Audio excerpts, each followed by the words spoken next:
నేను అడుగుతున్న ఒక్క రోజైనా ఒక్క గంట అయినా నేను ఎప్పుడన్నా సెలవు తీసుకున్నానా?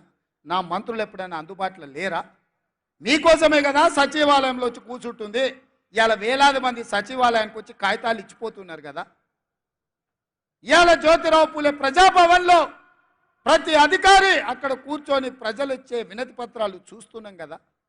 ఎప్పుడైనా సెలవు తీసుకున్నానా మిత్రులారా?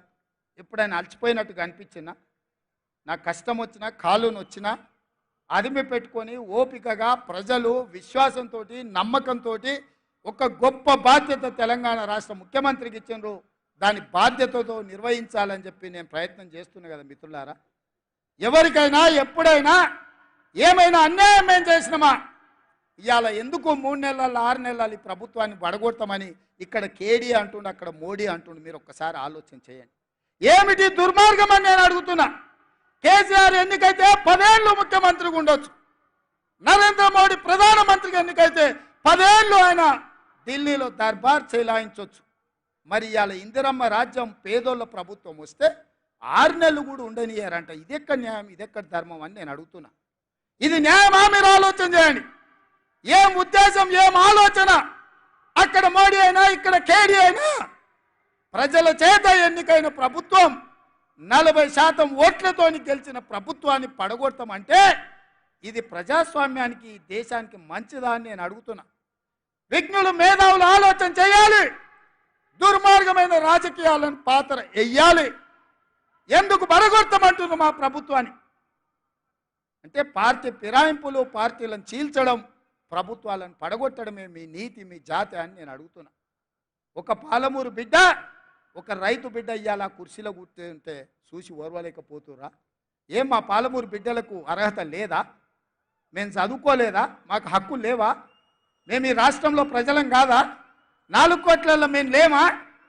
ఈ 4 కోట్ల ప్రజల కష్టాలలో మేము పోరాటం చేయలేదా? మేము తెలంగాణ ఉద్యమంలో లేమా?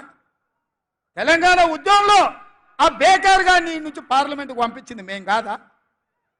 పాలమూరులో ఊరు లేదు, పార్లమెంటులో నోరు లేదు, అయినా బేకారోడు కరీంనగర్ నుంచి మన జిల్లాకు వలసి వస్తే మనం గెలిపియలేదా? మన మంచితనం చేతగంతనమా అని నేను అడుగుతున్నా మా యువకుల్ని.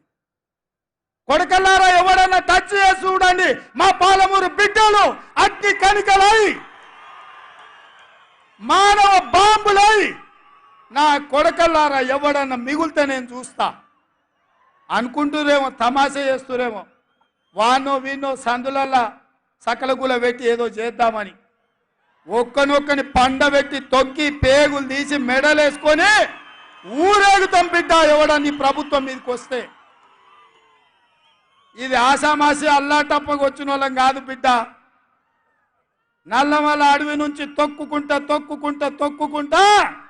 ప్రగతి భవన్లో ఉన్న నిన్ను కంచెలు బద్దలు కొట్టి బజార్లకు ఈడ్చిన బిడ్డను బిడ్డ. ఇక్కడి నుంచి వచ్చినోని తట్ట పని, పార పని, మట్టు పని, ముంబాయి దుబాయి వలసలు పోవడే కాదు బిడ్డ, నీలాంటి వాళ్ళని గోతి తీసి బొంద పెట్టేది కూడా మాకు తెలుసు. ఆయనలో నల్గొండలో మాటల సందర్భంలో మా ఉత్తమన్న, జానన్న, ఎంకన్నా ఉండే మా జిల్లాలో మొత్తం గెలుస్తామన్నారు.